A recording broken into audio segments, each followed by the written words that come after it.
What it is, YouTube. It's Aciduct, as you may or may not know, and I am here to talk about a specific project that I am starting called Project Rajima. That is what I'm calling it. Now, I know it's obvious to see what it is, but it's a PC build. My very, very, very first PC build.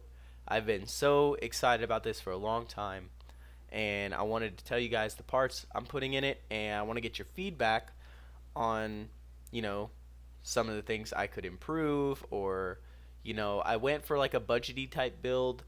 Nothing too crazy, just a lot of things to, get the job done and do what I want it to do. So I am going to be looking at my phone because obviously I have all my parts laid out here. It's probably hard to see, but I have all my parts here. So I can tell you exactly what everything is. So, and I'm going to be flashing them on the screen as well so you can see. But right now on the screen I have the case that I'm going to be putting it in. The NZXT S340 Black and Blue Edition. It's an ATX mid tower. It's a very nice case. I've seen plenty of builds in this thing before, and honestly, it's gonna have everything I want it to have. The only thing I'm kind of skeptical about is it doesn't have an optical drive slot, which really sucks. But I mean, most of my games I'm gonna be downloading from Steam anyway, so it doesn't matter really. But yeah, and it's a beautiful, beautiful case. Got a side window to view my build and things like that too. Alright, as far as the processor goes, I'm putting the Intel Core i5 7500 in it, clocked at 3.4 gigahertz. It's a quad core, which is nice. I don't think it's hyper-threaded, but I'll have to double check on that. Not going to be doing any overclocking, so there's no need for me to buy a stock cooler, or not a stock cooler, aftermarket cooler. So that's really all there is about the processor, man. 3.4 gigahertz going to be way fast enough for me to do whatever I want to do. The motherboard for this build is a Gigabyte GA H110M a micro ATX LGA 1151 motherboard. And as we know, the longer the name of the motherboard, the better the motherboard. Like I said, I didn't go with like a Z90 or anything like that because I'm not going to do any overclocking. This is it's a micro ATX board.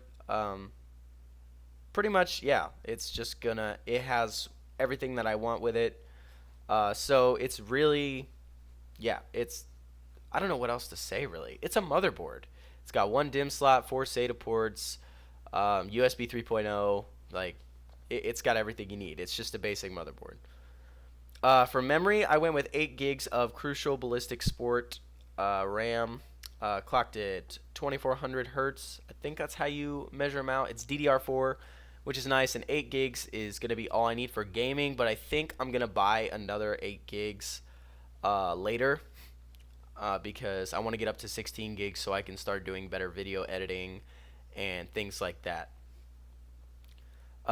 For the storage, I have two things here. I have the Kingston A400 120 gigabyte SSD for the boot drive, so it's going to be used for Windows and then possibly a couple Steam games or the Steam program itself so that it loads up quickly and things like that. So I'll figure all that out later, but definitely going to be using the SSD for the boot drive, and it's going to be really nice.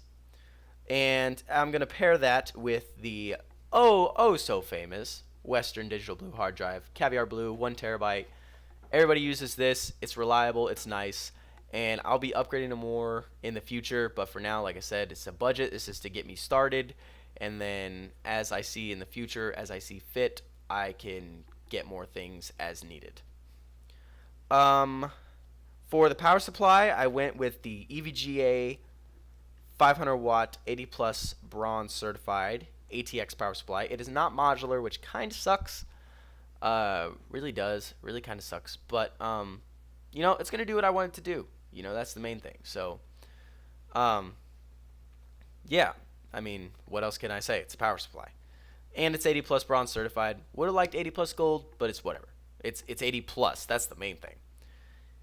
And finally, the big baby that I'm putting in this thing and spending $140 on, which I think is at a reasonable price, the video card, or the graphics card, for anybody who's nutty about that kind of thing, is the EVGA GeForce GTX 1050 Ti Super Clocked Edition with 4 gigabytes of, I think it's GDDR5. I think. I'm pretty sure. But yeah, I'm going with the 1050 Ti Super Clocked Edition. This thing will run anything I need to run at 1080p. Some high quality games I might have to turn down to like medium settings, but this thing will run anything I need it to run. So I saw a lot of takes on this. I saw a lot of reviews on the GTX 1050 Ti from EVGA, and people say for the price, it's one of the best cards you can get around 100 and I'm spending 140 bucks on it. For around 140 bucks, it's the best price you could get. People have been saying that. So I figured, why not? I'm going to go with it. If not, then I'll find a different card that I like. But, it's going to do everything I need to do. It's got, I think it's like it's got 2 display ports, I'm pretty sure. Here, I'm going to the specs now. Memory types GDDR5, core clock at 1.37, and a boost clock at 1.48 if you want to overclock it. Let's see. It has 1 DVI dual link, 1 VGA port, and 1 HDMI. I'll be using probably the VGA just because I have a basic monitor. But I'll be upgrading to like a new monitor and keyboard and things like that once all this is done, and that's when I can buy the little things. But for right now, I'm just basically focused on building this thing. So, but yeah, that is all the parts